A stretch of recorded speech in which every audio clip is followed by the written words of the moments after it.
Assalamualaikum warahmatullahi wabarakatuh.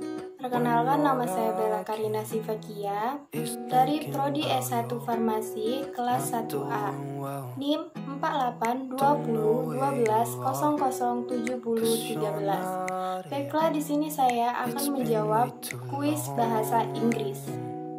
Baiklah, pertama, perbedaan definite artikel dan indefinite artikel. Definite artikel artinya pasti, tertentu, spesifik, jelas, nyata, tepat. Digunakan pada hal yang spesifik, telah jelas, atau telah diterangkan sebelumnya. Sedangkan indefinite artikel digunakan pada hal yang tidak spesifik atau belum pernah diterangkan sebelumnya. 2. Perbedaan penggunaan artikel e dan artikel en. E digunakan untuk kata benda tunggal yang diawali dengan huruf konsonan. Sedangkan en digunakan untuk kata benda tunggal yang diawali dengan huruf vokal. 3. Kapan kita harus menggunakan artikel the? The digunakan pada hal yang spesifik, telah jelas, atau telah diterangkan sebelumnya, meliputi person, orang, thing, benda, dan idea, pemikiran. The digunakan sebelum countable noun, kata benda yang dapat dihitung, atau uncountable noun, kata benda yang tidak dapat dihitung. 4. Contoh artikel and the. Contoh artikel a car, a book, a pen, a cat, a dog. Contoh artikel an orange, an apple, an actor, an egg, an umbrella. Contoh artikel the hotel is big and beautiful. The sun is bright. The baby, the orange, the car. 5. Jelaskan yang dimaksud dengan adverb of frequency. Adverb of frequency adalah kata keterangan atau tambahan untuk menyatakan frekuensi, sering tidaknya atau berapa banyaknya suatu pekerjaan atau peristiwa terjadi. 6. Sebutkan 5 macam adverb of frequency. 1. Always. 2. Sometimes. 3. Usually. 4. Often. 5. Occasionally. 7. Di mana letak adverb of frequency pada kalimat positif? Jika kalimat hanya memiliki satu kata kerja, tempatkan kata keterangan di tengah kalimat, sehingga ditempatkan setelah subjek, tetapi sebelum kata kerja. Jika kalimat mengandung lebih dari satu kata kerja, tempatkan sebelum kata kerja utama. 8. Berikan contoh kalimat yang menggunakan adverb of frequency, baik kalimat positif, negatif, dan interrogatif. Contoh positif: Dad jogs in the park every day. Negatif: Dad does jog in the park every day. Interrogatif: Does Dad jog in the park every day? Jelaskan yang dimaksud dengan simple present tense. Simple present tense adalah jenis tenses yang digunakan untuk berbicara mengenai tindakan atau peristiwa yang berulang kali atau permanen, pernyataan atau suatu hal yang selalu benar. Apa perbedaan kalimat nominal dan kalimat verbal? Kalimat nominal adalah kalimat yang tidak menggunakan kata kerja, tetapi menggunakan kata kerja bantu dari kelompok to be, di antaranya is, am, are, was, were, dan be. Sedangkan kalimat verbal adalah kalimat yang menggunakan kata kerja. 11.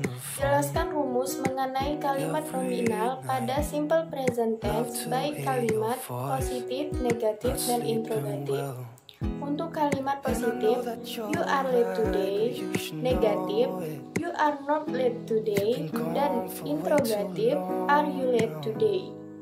12. Jelaskan rumus mengenai kalimat verbal pada present simple tense, baik kalimat positif, negatif, dan interrogatif. Kalimat positif: she goes to school. Negatif: she does go to school. Dan interrogatif: does she go to school? 13. Jelaskan perbedaan penggunaan do dan does. Do dipakai untuk subjek I, you, they, we. Sedangkan does digunakan untuk subjek she, he, it. 14. Jelaskan penggunaan verb yang ditambah dengan s atau es dan yang tidak ditambah dengan atau es. Verb dengan akhiran s dan es digunakan dalam kalimat present tense yang menggunakan subjek pihak ketiga tunggal.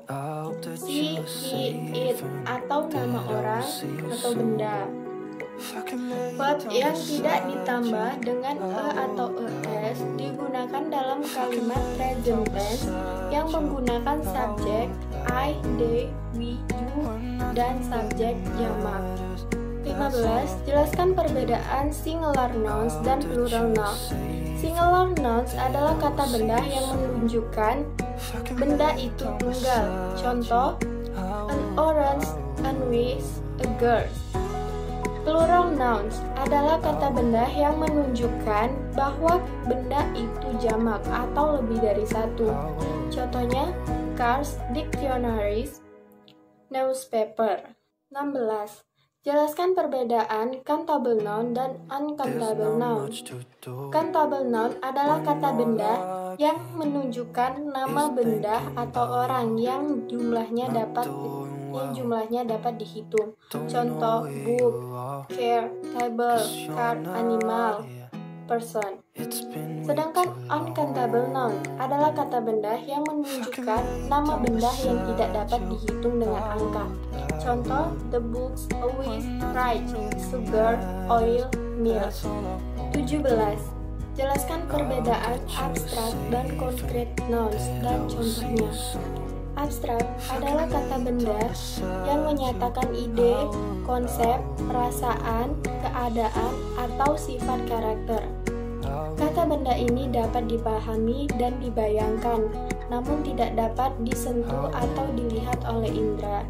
Contoh, happiness, freedom, imagination, romance, love.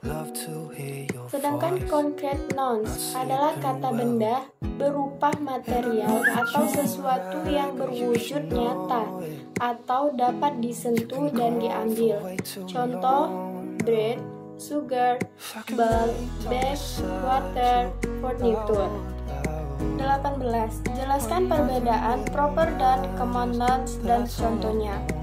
Common nouns adalah penggolongan kata benda untuk orang, person, tempat, place, benda, dan hal secara umum. Kata benda ini tidak menggunakan huruf kapital di awal katanya, kecuali jika kata tersebut mengawali kalimat atau menjadi judul sebuah tulisan. Contoh, house, sandals, apartment, children, town.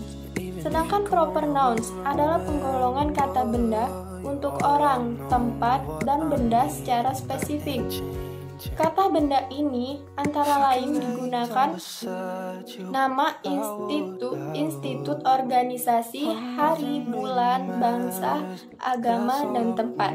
Contoh, Seaworld, Muhammad Hatta, Bandung, Gramedia.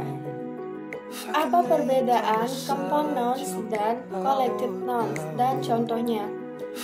Compound nouns adalah sebuah nomina baru yang dibentuk oleh gabungan dua nomina atau lebih. Contoh, girls tambah friends jadi girlfriends, sea tambah food jadi seafood, football, ice cream, high school. Sedangkan collective nouns adalah sebuah nomina yang diberikan untuk sekelompok atau sejumlah orang, tempat, atau benda. Contoh, crew, sekelompok pekerja, sloth, sekelompok ikan, swarm, sekelompok serangga, dan flock, sekelompok burung. 20. Apa itu WH question? WH question adalah bentuk pertanyaan yang membutuhkan sebuah jawaban berupa informasi atau tidak membutuhkan jawaban yes or no. WH question selalu menggunakan pertanyaan dengan 8W plus 1H. 21. Jelaskan 8 macam WH question dan berikan contoh masing-masing. 1. What, apa, digunakan untuk menanyakan sesuatu atau seseorang. Contoh, what is your name? 2. Where, di mana, untuk menanyakan tempat atau lokasi. Contoh, where is your home? 3. When, kapan, untuk menanyakan waktu. Contoh, when does the bus arrive? 4. Who, siapa, untuk menanyakan orang. Contoh, who is that girl? 5. Why, kenapa, untuk menanyakan alasan. Contoh, why do you happy today? 6. Which, yang mana, untuk menanyakan pilihan. Contoh, which dress is better for me? 7. Whose, punya siapa, untuk menanyakan kepemilikan benda. Contoh, whose bag is it? 8. How, bagaimana, untuk menanyakan keadaan. Contoh, how to make this check. 22. Bisakah we have question digunakan dalam kalimat negatif dan interrogatif?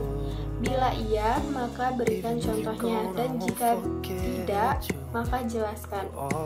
Menurut saya, iya, bisa.